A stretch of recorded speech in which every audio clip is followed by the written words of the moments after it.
Welcome back to our video series, Las Vegas Airbnb Trend. In our previous video, we talked a little bit about whether or not Airbnb properties, short-term rental properties are legal. And now we're gonna get a little bit more into the rules and restrictions on these properties.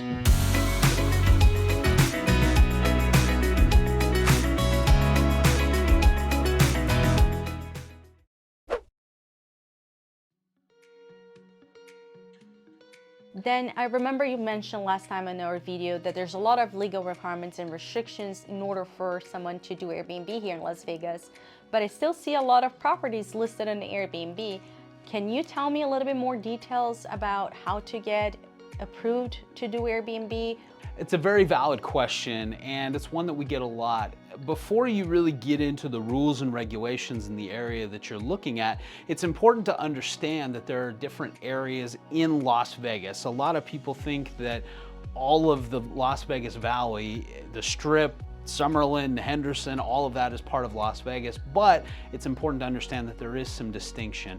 What most people think of as Las Vegas is not really Las Vegas city limits. When you think about the Strip, you think about some of the surrounding areas, you think about some of the popular communities in town, those are actually part of what's called unincorporated Clark County. And so Clark County has their own set of restrictions for short-term rental properties. You've got restrictions such as it has to be a certain distance from an existing resort property. So if you're near the Orleans or you're near, you're near the Luxor or something like that, you can't have a short-term rental property within a certain distance of those properties.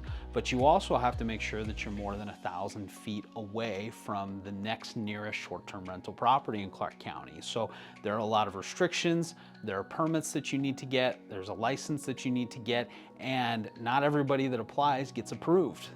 They only have a certain number of licenses that they give out each year, and it's very, very restrictive. In the city of Las Vegas, you're thinking about maybe parts of downtown and up north and into what is the actual city limits of Las Vegas. They have a different set of restrictions. It has to be a 3-bedroom, 2-bathroom home. It has to be owner occupied. There's just a different set of circumstances. And then when you go down into the city of Henderson, they have their own set of rules as well. Same thing, very restricted permits. They're not as tense on some of the rules and regulations, but they only give out so many permits per year. Your property can't be in a common interest community with the homeowners association because no HOA is going to allow short-term rentals. And the mentality of a lot of HOAs is they think that the people that are coming in and renting these units, they're partiers. So they don't want noise, they don't want music, they don't want people going crazy in these properties. So they just don't allow it at all across the board. But Henderson has their own set of restrictions, City of Las Vegas has their own set of restrictions, and then Clark County in general has a separate set of restrictions. So if you're looking at a property, it's important to understand where it is, what the jurisdiction is, if it's Henderson, Clark County, Las Vegas, North Las Vegas, what have you. And then from there, I would encourage you to look up on either the Clark County website or City of Henderson, City of Las Vegas to learn more about what the specifics are as far as the licensing process, what you can and can't do, where you can and can't do short-term rentals. The other side of that too, though, is you mentioned in your question that why is it that I see so many of these things? And the truth of the matter is about 90% of the listings on Airbnb that are in Las Vegas, they're doing it illegally. So you can get by if you really want to try and push your luck. You can try to put it up on Airbnb, VRBO, some of these third-party sites. But if you do it illegally, your fine, I believe, is about $1,000 per day until it's cured. And they just make it untenable. So we don't advise trying to do anything like that. Don't try and bend the rules. Don't try and break the law. Do it within the confines of the law, and you'll be much better off for it, because at some point you will get caught. It's not worth the risk.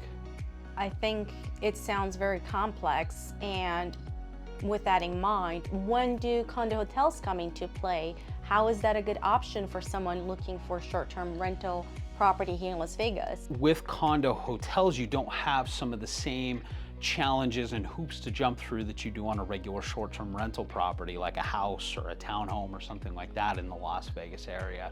With the condo hotels, you also have premium locations. While they may not necessarily all be right on the Las Vegas Strip, most of them are either right next to the Strip or within a block or two. So they're very conveniently located. And you don't have to go after the same permits that you do for a regular short-term rental property. There are still licensing restrictions. You still have to collect the standard room tax that's part of any short-term rental property in Las Vegas, but you have more flexibility and you don't have to jump through as many hoops.